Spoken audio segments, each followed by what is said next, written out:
Please let's give a big round of applause to our 2022 International Aubuchon honoree, Rana Ayyub. Rana.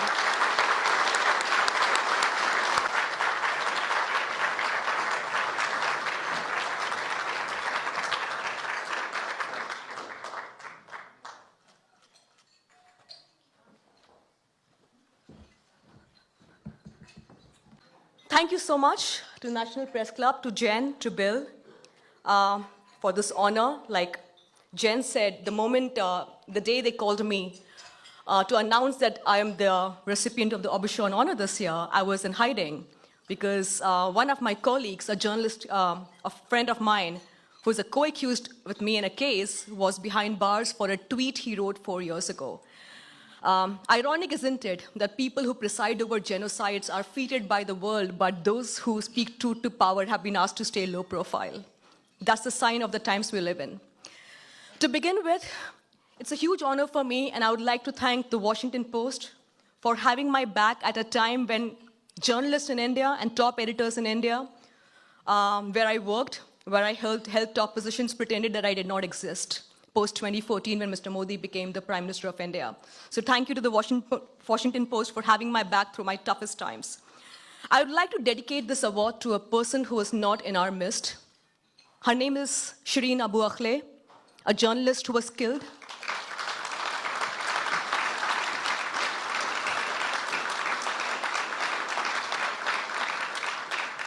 Shireen didn't have to die. She didn't have to be murdered. She should have been right here with us.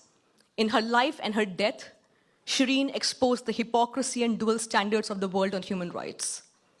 And that's the truth we all need to accept and understand, and more than ever before right now. And every time I'm in the US, people talk about India. When I tell them I'm from India, they say, oh, you're from the land of Ayurveda, meditation, yoga. Yes, it's true.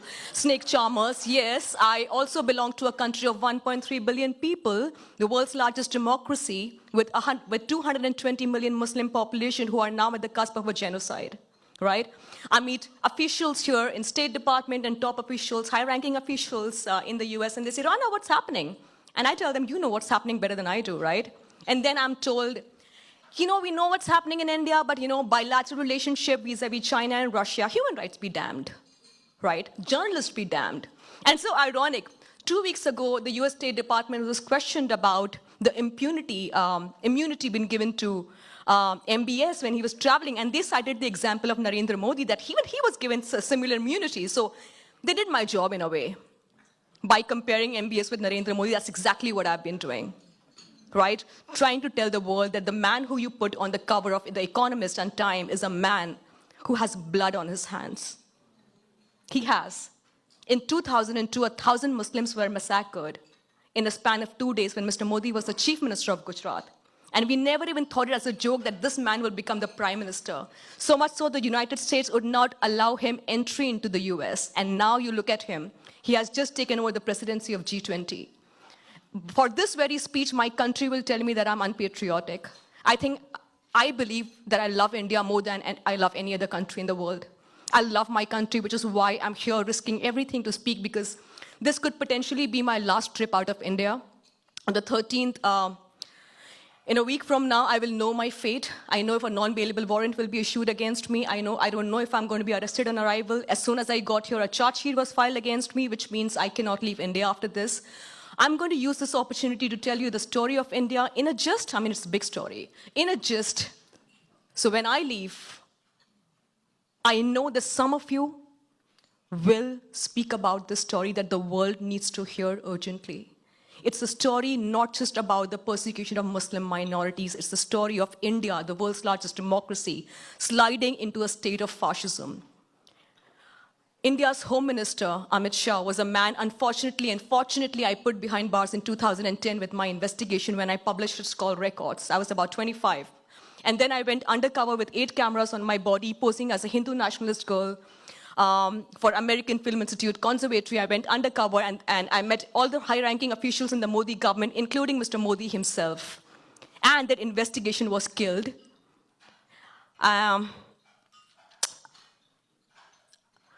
After meeting almost every publisher and editor in India who said, Rana, this is path-breaking. This is like the Watergate scandal. And I said, okay, you should publish it, right? We could, but things are tough.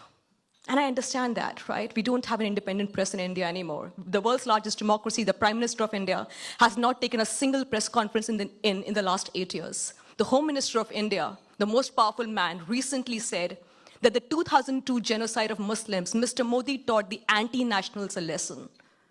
Shouldn't the world be outraged? What will it take for the world to be outraged is what I keep wondering all the time when I come to the US, when I travel the world.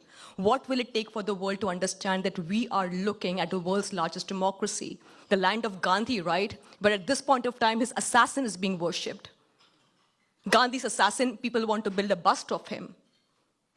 We have a prime minister who routinely dog whistles against Muslims. You're all eating beef here, right? A beef steak? You could be killed for eating beef in India, especially if you're a Muslim. The number of Muslims who have been lynched in the last 8 years of Mr. Modi's government for just allegedly consuming beef. And that's just one of the things that has been thrown at India's Muslim minority. Why am I attacked so much? Because unfortunately and fortunately, I also happen to be a Muslim and a woman. How dare I speak? How dare I speak in a country which does not consider me an equal? How dare I speak in a country where I'm supposed to be a second-class citizen of the country? So I'm here in the United States receiving this award, trying to feel less alone at a time when I do feel very lonely. This year, when the government filed money laundering charges against me, the Indian media just had me as the story, when my entire life and my entire family was made a free-for-all. There were television cameras parked exactly right opposite my house saying, we are getting first visuals of Rana Ayyub's house. I don't have a private life. When I go for a walk, I feel, when my neighbors look at me, I feel like, are they judging me? And I feel like all the time. Both my brothers have lost the job because of the call that I have taken to be a journalist. Both my brothers, who are publishers, are no longer in office because they got to know that they're my siblings. And that's just giving you a gist of what's happening back with me in India right now, when the ministers of the Modi government have shared videos of my image morphed on a porn video, circulated all over the country in screenshots, my phone number, my address, doxed on social media, people sending me screenshots. The spokesperson of Mr. Modi's party put out a tweet saying Rana's father soliciting prostitutes sitting in Germany when my father has never left the country was dementia. That's like a very tiny window into what I face daily. When I published Gujarat Files, which is a tell-all book of the undercover operation, my colleague Gauri Lankesh wanted to translate my book in regional language. She said, Rana, let's translate this. Let's get this book out. And I said, are you sure? And she said, yes. And I was getting a lot of hate from the Indian government at that point of time. And she called me and she said, are you okay? I said, I'm fine. She said, babe, these are nincompoops. These are paper tigers. Don't bother. The next day, she was shot dead outside her house. Right? You don't know these stories, and those killers are still out. This is just a nutshell. I can go on and on about India, but I feel that I'm sitting in a room full of editors, and I'm sure you will do your due diligence to get the stories of India out. I really believe, and I really have faith in you. The last 2 months have been exhausting, and I'm actually on the verge of losing faith on what the world could do about India. But we are here journalists. We are here supposed to be a nuisance, like I believe. I'm a nuisance for a lot of people. When I was coming here to give my speech, my mom said, try to have one filter. Try not to say everything that comes to your mouth. That's who I am, unfortunately, and that's why I felt like I shouldn't be doing a lot of official meetings. But thank you for having me here. Thank you for letting me pour my heart out. Thank you for making me feel less alone and isolated, and at a time when I go back to a country where my friends who would earlier call me for coffee in coffee shops now call me home. They said, come home. I know why they do that. They don't want to be seen with me in public, right?